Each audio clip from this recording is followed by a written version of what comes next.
अस्सलामुअलैकुम, मैं अमदाद सुमरो। अमरीकी सदर डोनाल्ड ट्रंप ने एक बार फिर अपने पुराने इत्तेहादियों के साथ राब्ते करना शुरू कर दिए हैं। उन्होंने बरतानवी वजीर आज़म केयर स्टार्मर से फ़ोन पर बातचीत की है। क्या गुफ्तगू की है, क्या वजह बनी है कि मजबूर हुए केयर स्टार्मर को फ़ोन करने के लिए, जिनको कुछ दिन पहले तक गालियाँ दे रहे थे। दूसरी तरफ ईरान ने ग्रीन सिग्नल दिया है कि अब अमरीकी जहाज़ भी आबनाए हॉर्मुज़ से गुजर सकते हैं, लेकिन मशरूत तौर पर। शर्त क्या है ईरान की, वो भी आपके सामने रखनी है। और साथ साथ एक और मामला है, वो ये कि जेडी वेंस को सदर डोनाल्ड ट्रंप ने ईरान के साथ मुज़ाकरात में क्या कहकर भेजा है, कौन सा मकसद उन्होंने डिटरमिन किया है, वाज़ेह किया है, और क्या हिदायत देकर उनको पाकिस्तान जाने के लिए रवाना किया है। बड़ी दिलचस्प स्टोरी है, वो भी मैंने आपके सामने रखनी है। और आगाज़ कर लेंगे, ख्वाजा आसिफ साहब का एक ट्वीट था जो डिलीट कर दिया गया, और उसके बाद कुछ ऐसी बातें कही जा रही हैं पाकिस्तान की अंदरूनी सियासत को लेकर, जिसका वो कहते हैं ना, मुंह ना मत्था है। ऐसी गुफ्तगू जिसका कोई अब तुक नहीं बनता, कोई ताल्लुक ही नहीं है इन हालात से, इमरान खान साहब को लेकर कि जी आप बाहर तो दोस्तियां करवा रहे हैं, अमन करवा रहे हैं, तो अपनों के साथ भी दोस्ती कर लें। तो अपनों के साथ कब कब दोस्ती करने की कोशिश नहीं हुई थी, उसका मैं जिक्र करूंगा। लेकिन पहले ख्वाजा आसिफ साहब का ट्वीट। ख्वाजा आसिफ साहब ने ट्वीट किया लबनान के ऊपर होने वाले इसराइली हमले, और वो भी जंगबंदी के बाद 8 फरवरी को, 8 अप्रैल को जंगबंदी होती है। पाकिस्तान की दरख्वास्त पर, पाकिस्तान की कोशिशों से अमेरिका और ईरान ऐलान कर देते हैं 2 हफ्तों की जंगबंदी का। और सदर डोनाल्ड ट्रंप एतमाद में लेते हैं या नहीं लेते, वो नेतन्याहू का, डोनाल्ड ट्रंप का मसला है। लेकिन नेतन्याहू ने गुस्से में आकर जंगबंदी की खिलाफ वर्जी कर दी। जंगबंदी का एक नुकता ये भी था कि लेबनान के ऊपर भी हमले नहीं होंगे, उन्होंने लेबनान पर हमले कर दिए। 254 से ज़्यादा शहरी शहीद हुए और पूरी दुनिया चीख उठी। ईरान ने तो एहतजाज करना ही था, लेबनान ने एहतजाज करना था, पाकिस्तान ने करना था, लेकिन क्या जर्मनी, क्या फ्रांस, क्या बरतानिया, क्या चीन, क्या अक़वाम मुत्तहिदा, सब ने उसको जंगी जराइम करार दिया, नेतन्याहू या इसराइल के उस अमल को। ख्वाजा आसिफ साहब ने उसी पर मबनी एक ट्वीट किया। उन्होंने कहा कि जो इसराइल है वो इविल है, शैतान है, और वो इंसानियत के ऊपर धब्बा है, इंसानियत के नाम पर कलंक है।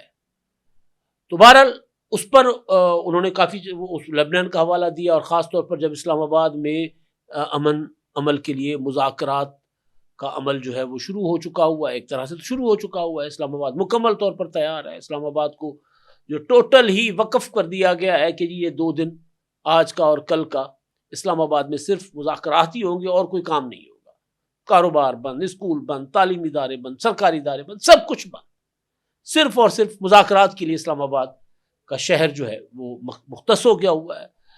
तो उस दौरान फिर ये हमले करना, तो बहरहाल उन्होंने अच्छी खासी सख्त ज़बान में इसराइल की मजम्मत की, और फिर वो ट्वीट, कोई 2.5 मिलियन लोग उस ट्वीट को देख चुके थे, और उसके बाद वो ट्वीट डिलीट हो गया। अब डिलीट हुआ है या फिर इसराइल ने एक्स को कहकर, जो साहब का ट्वीट है उसको कहकर ख्वाजा आसिफ साहब की वो पोस्ट डिलीट करवाई। अब ये तो बहरहाल अभी तक अवाम है, हो सकता है कि ख्वाजा आसिफ साहब को अपनी हुकूमत ने कहा हो कि यार हम अमन अमल के लिए सालिस का किरदार अदा कर रहे हैं, तो फिलहाल ज़रा सख्त ज़बान इस्तेमाल करने से परहेज़ करें, तो मुमकिन है उन्होंने डिलीट कर दिया हो। या ज़्यादा इम्कान ये है कि इसराइल के कहने पर एक्स ने वो पोस्ट डिलीट कर दी हो। अब मैं आता हूँ जी, मेरे सामने एक वीडियो है, बीनिश सलीम हमारी दोस्त हैं, बहुत अच्छी एंकर हैं, उनका एक प्रोग्राम है। उसमें सेनेटर सरमद पीपल्स पार्टी के सेनेटर हैं, APNS के सदर भी हैं, और बहुत ही मोतबर और इंतहाई नफीस इंसान है, क्योंकि हमारा उनके साथ उठना बैठना है। जितने वो बड़े ओहदों पर हैं, उतने ही वो जो है ना एक हम्बल किस्म के इंसान है। उनके अंदर आजी, इनकसारी, और वो बड़े मतलब एक जिस तरह का किसी एक इंसान को होना चाहिए ना आला ज़र्फ, वो उस तरह के इंसान है। प्रोग्राम में दूसरी तरफ हमारे एक दोस्त अजहर सिद्दीक साहब बैठे हुए थे, वकील हैं। इफ्तिखार चौधरी साहब की तहरीक में वो बहरहाल उन्होंने एक अपना थोड़ा सा बनाया था, स्ट्रेचर बनाया था, और उसके बाद फिर उन्होंने कोई अपना फोरम बनाया, फिर अदालतों में दरख्वास्तें दायर करना, ये करना। बहरहाल वो उनका प्रोफेशनल एक किरदार है जो उन्होंने अदा करना है, तो करते रहे। लेकिन उस प्रोग्राम में वो एक बात कह रहे हैं, उन्होंने कहा कि जी देखें, पाकिस्तान के किरदार की बात हो रही थी कि जी पाकिस्तान का जो किरदार है, ये जो डील अपना हुई है या जो जंगबंदी हुई है, उसमें पाकिस्तान का किरदार, तो उन्होंने कहा जी मैंने अभी अभी चैट जीपीटी से पूछा है कि जी पाकिस्तान का इसमें क्या किरदार है, तो चैट जीपीटी कह रहा है कि जी पाकिस्तान का किस किस का किरदार है, तो चैट जीपीटी कह रहा है जी कतर का किरदार है, फलां का है, फलां का है, पाकिस्तान का किरदार नहीं है। अच्छा, अब चैट जीपीटी अगर कतर के किरदार की बात कर रहा होगा, तो वो तब जब जून वाली जंग थी, इस जंग में तो कतर बराह रास्त फरीक बना हुआ है, तो कतर का क्या किरदार हो सकता है? कतर के ऊपर तो ईरान ने हमले किए, तो वो जंगबंदी के लिए क्या किरदार अदा कर सकता है? पहली बात यह है कि अजहर सिद्दीकी साहब एक इलॉजिकल बात कर रहे थे। सेनेटर सरमद साहब पढ़े लिखे आदमी है, उन्होंने कहा कि जी ये जो साहब बात कर रहे हैं, मैंने भी चैट जीपीटी से पूछा है, फिर उन्होंने अंग्रेजी में बताया, तो चैट जीपीटी ने जवाब दिया कि जी पाकिस्तान का किरदार है, पाकिस्तान ने बड़ा जबरदस्त किरदार अदा किया, ये वो। तो उसके बाद जनाब वो कहते हैं कि झूठे पर अल्लाह की लानत, चाहे मैं ही झूठा क्यों ना हूं, जाहिर है झूठे पर अल्लाह की लानत होती है। अब ये क्योंकि वो तहरीक इंसाफ के साथ नत्थी हैं, इमरान खान साहब के बहुत बड़े मदाह हैं, बाहर बैठे हुए एक शख्स हैं आफ्ताब इकबाल साहब, मैं बात नहीं करता लोगों की जातियात के ऊपर, लेकिन कभी कभी मजबूरी हो जाती है। मैंने देखिए पूरा जितना ये जंग का एपिसोड रहा है, मैंने पाकिस्तान की सियासत के ऊपर बात नहीं की, बनती भी थी मैंने नहीं की, मैंने कहा यार चले ये वाक़े आते रहते हैं, लेकिन फिलहाल हम किसी और मामले में और झमेले में लोगों को ना उलझाएं, जंग की तरफ जो इन्फॉर्मेशन है वो लोगों को दे। वो आफ्ताब इकबाल साहब अलग की बातें कर रहे होते हैं, जी इमरान रियाज खान साहब अलग बातें कर रहे होते हैं, और तहरीक इंसाफ के लोग भी, मैंने कहा था ना कि इंडिया ने वेलकम पहले किया, इन्होंने बाद में किया, वो भी तब जब हुकूमती वफद जाकर मिला इनसे, अच्छी बात है। तो अब वो क्या बेच रहे हैं जी कि जी अब क्योंकि आपने ईरान और अमेरिका की जंगबंदी करवा दी है, आप दूसरों को तो आपस में सुलह करवा रहे हैं, उनको मिला रहे हैं, तो अपनों के साथ आप लड़ रहे हैं, अपनों के ऊपर डंडे चला रहे हैं। मेरे सगोर की तकरीर है कौमी असेंबली में, अपनों के खिलाफ, अपनों के ऊपर डंडे चला रहे हैं आप, तो दूसरों को जोड़ रहे हैं, अपनों को तोड़ रहे हैं, तो क्या ही अच्छा हो कि अब आप तहरीक इंसाफ के साथ भी सुलह कर लें। तो मुख्तसर, क्योंकि मैंने अभी ये जो जंग की सूरत हाल और वो जो इस्लामाबाद जंग की कह रहा हूँ, जंगबंदी और इस्लामाबाद में जो कुछ चल रहा है, फिर ट्रंप और ईरान की जो नई पोजीशंस हैं, वो मैंने आपके सामने रखनी है, और जेडी वेंस क्यों वो क्या कहकर ट्रंप ने भेजा। लेकिन जो मैं मुख्तसरन आपको बताऊं कि मैं 2014 से भी पहले अगर जा सकता हूं, लेकिन 2014 से शुरुआत करता हूं। 2014 में इमरान खान का धरना एक ऑर्गेनाइज धरना था, इस्टेब्लिशमेंट की पुष्टपनाही हासिल थी, चीनी सदर पाकिस्तान आ रहे थे, मुस्लिम लीग नून की हुकूमत को एक बहुत बड़ा एजाज हासिल होने जा रहा था, बहुत बड़ा। जाहिर है वो चीनी सदर यहाँ आते, सरमायाकारी, तो उन्होंने धरना दिलवाया, और धरने के 126 दिन का धरना, और धरने के दौरान तरले मिनतें की गई इमरान खान साहब को, मुख्तलिफ अपने दोस्तों के जरिए, यहाँ तक कि आर्मी चीफ के जरिए भी कहलवाया गया। और आर्मी चीफ ने तो जाहिर है क्या कहना था, आर्मी चीफ तो एक्सटेंशन मांग रहे थे उस वक्त के राहिल शरीफ साहब। तो बहरहाल तो वो जनाब कहा गया कि यार चीनी सदर का दौरा हो जाए, उसके बाद आप दोबारा कर धरना दे दें। उन्होंने कहा नहीं, हम नहीं उठेंगे। अब क्या कह रहे हैं कि देखें जी पाकिस्तान को इतनी इज्जत मिल गई, ये हो गया वो हो गया, तो आप अंदर पाकिस्तान के अंदर जो है वो सुलह सफाई करें, यानी पीटीआई के साथ आप सब कुछ पीटीआई को माफ कर दें। मैं तो इस बात का हामी हूं कि चले जिन्होंने जराइम किए उनके अलावा बाकी पॉलिटिकल पार्टी को थोड़ा सा किरदार अदा करना चाहिए, उनको थोड़ी सी रियायत मिलनी चाहिए। लेकिन बहरहाल इनका अपना किरदार, उन्होंने कहा कि नहीं जी हम नहीं, जब जब पाकिस्तान को के लिए कोई चांस बना, इन्होंने उसको खराब करने की कोशिश की। फास्ट फॉरवर्ड करता हूं, वजीर आजम बने, इन्होंने अपोजिशन के साथ हाथ मिलाना पसंद नहीं किया, चोर दरवाजे से आते थे, यूं बीच में से अपना टापते टापते आकर अपनी वजीर आजम की कुर्सी पर बैठते थे, अपोजिशन के साथ नहीं बैठते थे। कोरोना हो, इंडिया का पाकिस्तान पर हमला हो, कश्मीर को हड़प करना हो, जब वजीर आजम थे, जब उन्होंने कहा था क्या करूं, फिर जंग कर दूं, जब हमने अभिनंदन को गिरफ्तार किया था, यहां से मार गिराया था उनका जहाज, उस वक्त भी जो इन कैमरा ब्रीफिंग्स होती थी, जीएचक्यू में होती थी, आर्मी हाउस में होती थी, पार्लियामेंट में होती थी, ये साहब आते ही नहीं थे इमरान खान साहब के, मैं इनके साथ नहीं बैठूंगा, मैं तो उनकी ऐसे निकलवाऊंगा, मैं तो इनको ये करूंगा वो करूंगा, सब आपको याद है। फिर मैं आगे आता हूं, वजीर आजम नहीं रहे, आर्मी चीफ का तकर्रुर रुकवाने के लिए इस्लामाबाद पिंडी की तरफ लॉन्ग मार्च किया। फिर एससीओ कॉन्फ्रेंस होती है 2024 अक्टूबर में, और बिल्कुल उसी कॉन्फ्रेंस के दिनों में कॉल दे, क्योंकि इनकी मुलाकातें रोजाना होती थी, कॉल दे दी कि जाकर इस्लामाबाद को बंद कर दे। अली अमीन गंडापुर को कहा, वो तो गंडापुर फिर आए इस्लामाबाद और आकर फिर 30 घंटे लापता हो गए, और फिर फेंटा लगा और पीटीआई के कारकुनों को निकाल दिया गया वहां से।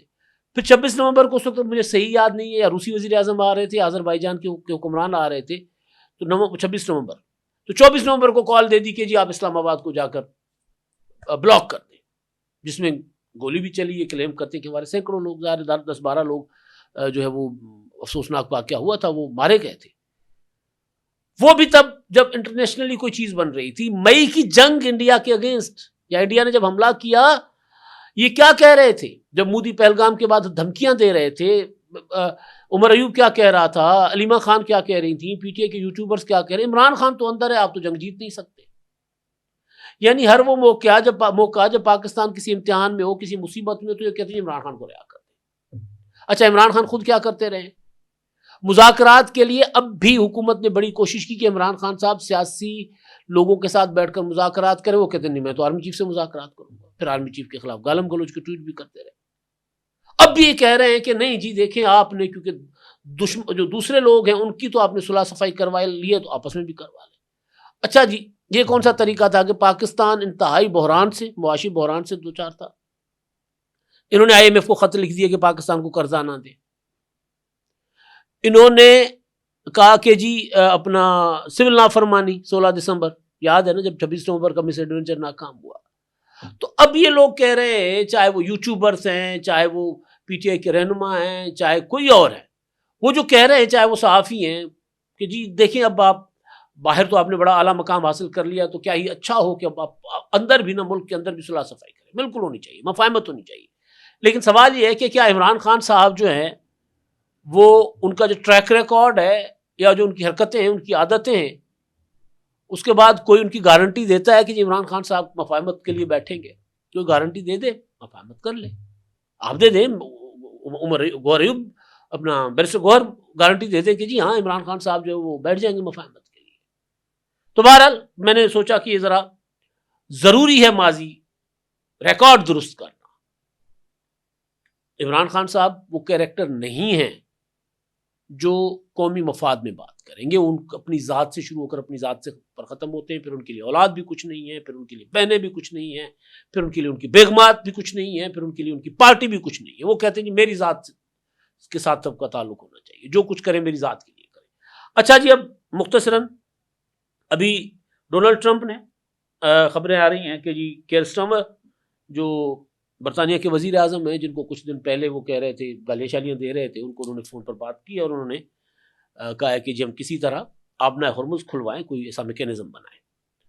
तो अब जाहिर है वो तो थोड़ा सा हो गए ना, अब उनको अंदाज़ा हो गया कि आबना हॉर्मुज़ मुज़ाकरात के ज़रिए भी अगर खुलेगी, तो ईरान तो कह रहा है हमने टैक्स लेना है जी, लेना है $20 लाख फी जो है वो ऑयल टैंकर।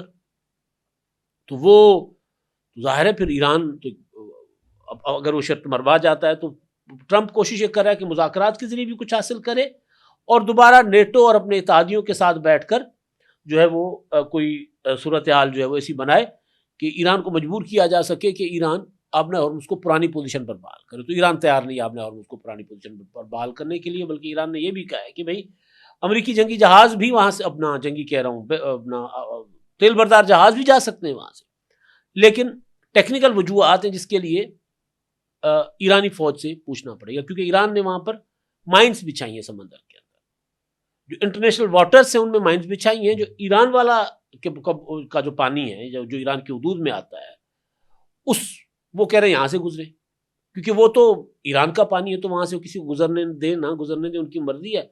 और उन्होंने प्रैक्टिकली उसको जहाज रानी के लिए बंद कर दिया, इंटरनेशनल वाटर्स का जो हिस्सा है अपना हॉर्मुज़ का। तो अब ईरान कह रहा है कि जी हमें यहाँ पर आप टैक्स दें। तो ईरानी जो अपना नायब वजीर खारजा हैं सईद खतीब, उन्होंने ये बात की है। अच्छा, अब डोनाल्ड ट्रंप ने क्या कहकर भेजा है जेडी वेंस को, क्या हिदायत देकर। डेली मेल जरीदा है और डेली मेल जो है वो रिपोर्ट कर रहा है कि जी ट्रंप ने कहा है कि कुछ भी हो जाए ना, मुआहदा करके ही आई। यानी वो ट्रंप बिल्कुल आजिज आ चुके हैं। उन्होंने कहा कि जी कोई रास्ता, इससे निकलने का कोई रास्ता तलाश करके आना, खाली हाथ ना आना, बस ये जंग खत्म करवा के आना, तेरी मेहरबानी है। क्योंकि जेडी वेंस की शोहरत है कि वो बिला वजह जंगों में कूदने के खिलाफ है। वो जंगी आदमी नहीं है जिस तरह पीट हेग्स हैं, वो जंगी समझे जाते हैं, बल्कि वो हैं इंतहा पसंद है। इनको उन्होंने ये हिदायत दी है। अच्छा, एक और चीज जो है, क्योंकि मुज़ाकरात इस्लामाबाद में बस तकरीबन सारा कुछ स्टेज तैयार है, लेकिन जो नायब सदर हैं मोहम्मद रजा आरिफ ईरान के, उन्होंने एक स्टेटमेंट दी। उन्होंने कहा कि जी हम मुज़ाकरात में तो शरीक हैं, लेकिन अमेरिका धोखेबाज है, हमें उस पर शक्कुक व शुबात तो बहरहाल है। और बात बिल्कुल ठीक है। जो जून में मुज़ाकरात हुए थे, मुज़ाकरात के दौरान ही हमला कर दिया ईरान पर। अभी 28 फरवरी को मुज़ाकरात ही होने थे, उसी दिन मुज़ाकरात होने थे और रात को हमले कर दिए। तो ट्रंप और अमेरिका वाकई धोखेबाज हैं। ये पाकिस्तान की कोशिशें हैं कि दोनों ममालिक मुज़ाकरात के लिए आकर बैठ गए हैं, आमादा हो गए हैं। और अब ये है कि इस वक्त ट्रंप तो निकलना चाह रहे हैं, लिहाजा इस वक्त शायद इस बार कोई धोखा ना दे। ये मुमकिन है कि वो इस बार निकल के जंग से कोई नई तैयारी के साथ एक बार फिर ईरान पर हमला करे। वो जो ईरान मुस्तकिल जंग बंदी की जो डिमांड कर रहा है कि भाई कोई गारंटी दी जाए कि दोबारा ईरान पर हमले नहीं, जो ईरान इसलिए कर रहा है। तो बहरहाल ये सूरत हाल है। और अमरीकी वफद की जो एडवांस पार्टियां इस्लामाबाद पहुंची हैं और बड़ी बड़ी वीडियोस चल रही हैं कि जी वो C-15 में अपनी जो गाड़ियां लेकर आए हैं, अपने उनका जो पूरा का पूरा कौन होगा प्रोटोकॉल, और वो बुलेट प्रूफ बम प्रूफ गाड़ियां, उनकी एम्बुलेंसेज अपनी, सिक्योरिटी उनकी अपनी। ज़ाहिर ऐसे ही होता है, अमेरिका का नायब सदर आ रहा है तो ऐसे ही होगा फिर, ज़ाहिर है। और पाकिस्तान की भी यही है कि जी सिक्योरिटी उनकी अपनी हो। और ईरान का जो अपना वफद पाकिस्तान आ रहा है, उसके लिए पाकिस्तान ने खुसूसी बंदोबस्त किया। उनको पाकिस्तान के एयरफोर्स के लड़ाका तैयार स्क्वाड कर लाएंगे पाकिस्तान में, क्योंकि इसराइल के ऊपर यकीन नहीं किया जा सकता कि वो कोई शरारत कर सकता है। ख्वाजा आसिफ ने भी इसी बात का इज़हार किया था। अब तक के लिए इतना ही। अल्लाह। 999 कम्युनिकेशन, डिजिटल मीडिया और यूट्यूब चैनल्स की दुनिया में बड़ी कामयाबियां समेटने के बाद अब वेब न्यूज, वेब चैनल और यूट्यूब न्यूज चैनल की तरफ कदम बढ़ा रहा है, जिसके लिए हमें मुल्क भर में रिपोर्टर्स की जरूरत है। ख्वाहिशमंद हजरात व खवातीन नीचे दिए गए नंबर पर राब्ता करें। व्हाट्सएप +92 309 1226 999।